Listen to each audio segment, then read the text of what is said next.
everyone, welcome back to our channel Login Ed. In this video, I will guide you through how to fix menu bar missing on Mac. As you can see now, whenever I move my cursor to the top, menu bar will appear, but whenever I remove it from the top, menu bar is missing. So to fix this issue, you just have to move your cursor to the top left corner of your screen and tap on Apple icon. Then from the drop down, choose System Preference option. Then tap on Dock and Menu Bar option available there. Now, at the bottom you will see Menu Bar option. You just have to unselect that, automatically hide and show the menu bar option.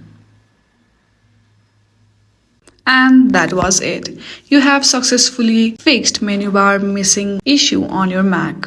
I hope this video was helpful. If you like this video, then please do not forget to like and subscribe to our channel. Thank you for watching.